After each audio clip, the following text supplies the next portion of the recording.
इन दिनों ईरान ने भारत को लेकर बड़ा बयान दिया है। ईरान के इस बयान के बाद सब कुछ शीशे की तरह साफ हो गया है। साफ हो गया है ईरान का हर एक बयान जिसे आज हर भारतीय झूम उठा है। ईरान के इस बयान के बाद इन दिनों हर भारतीय के मुंह से बस यही निकल रहा है कि चूम लूं मैं वरक वरक उसका तेरे चेहरे से जो किताब मिले। अब शेरो शायरी हो ही गई है तो चलिए जान लेते हैं पूरा मामला। नमस्कार, मैं हूं अनुराग पांडे और स्वागत करते हैं आप सभी का भारत एक्सप्रेस में।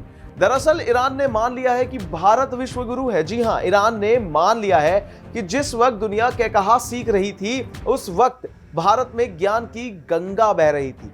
ईरान ने माना कि इस्लाम के पहले से भारत ईरान का संबंध है और हम उनके ज्ञान का इस्तेमाल करते रहे हैं।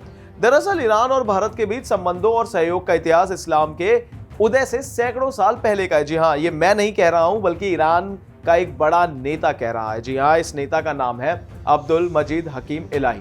ये नेता ईरान के सुप्रीम लीडर खामेनेई के सहयोगी और काफी करीबी है। ईरान के सुप्रीम लीडर के प्रतिनिधि अब्दुल मजीद हकीम इलाही ने क्या कहा, ये जानते हैं।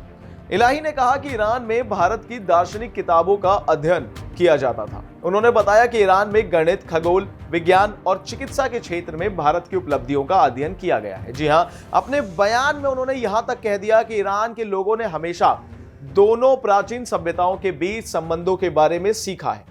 इस्लामिक रिपब्लिक ऑफ ईरान के सुप्रीम लीडर हमेशा ईरान और भारत के बीच अच्छे संबंधों और सहयोग पर जोर देते रहते हैं। उन्होंने कहा कि मुझे उम्मीद है कि चाबहार में वे अच्छा काम करेंगे। अब्दुल मजीद ने दोनों देशों के बीच संबंधों का जिक्र किया और कहा कि हमारा संबंधों और सहयोग का इतिहास 3000 साल का है।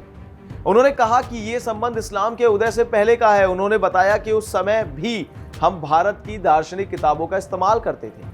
अब्दुल मजीद ने यहां तक कहा कि यूनिवर्सिटी में भी हमने भारत की दार्शनिक किताबों का अध्ययन किया है। उन्होंने जिक्र किया और बताया कि गणित, खगोल विज्ञान और चिकित्सा में भी आपकी सभ्यता आपके ज्ञान का उपयोग कर रहे थे। अब्दुल मजीद ने कहा कि हमने हमेशा अपने स्कूल के माध्यम से ईरान और भारत के बीच संबंधों के बारे में सीखा।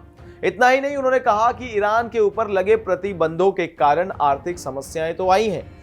हमसे कुछ लोग नाराज हैं, लेकिन दूसरे लोग इस मौके का इस्तेमाल अपने टारगेट तक पहुंचने और अपने मकसद को हासिल करने के लिए कर रहे हैं।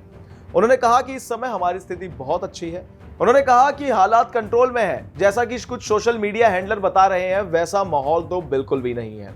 अब्दुल मजीद हकीम इलाही ने कहा कि ईरान की मौजूदा स्थिति के बारे में सच्चाई और कल्पना के बीच बहुत ही ज्यादा फर्क करने की जरूरत है। उन्होंने ईरान की स्थिति के बारे में बताया कि असल में हमारे पास दो चीजें हैं जिन्हें हम बांटना और उनके बीच फर्क करना है। पहली है स्थिति की सच्चाई और हकीकत, दूसरी है कल्पना जो कि दुश्मनों या दूसरे लोगों की ओर से क्रिएट की जाती है। उन्होंने कहा कि हां, हमें आर्थिक समस्याएं हैं, कुछ लोग अर्थव्यवस्था की स्थिति से नाराज हैं जो कुछ देशों ने ईरान के खिलाफ प्रतिबंधों के आधार पर बनाई है, लेकिन दूसरे लोग मौके का इस्तेमाल अपने टारगेट तक पहुंचने और अपने मकसद को हासिल करने के लिए करते हैं। इस समय स्थिति बहुत अच्छी है, कंट्रोल में है और इतनी खराब नहीं है जितनी सोशल मीडिया पर बताई जा रही है। इन तमाम जानकारियों के लिए बने रहिए हमारे साथ भारत एक्सप्रेस पर। धन्यवाद।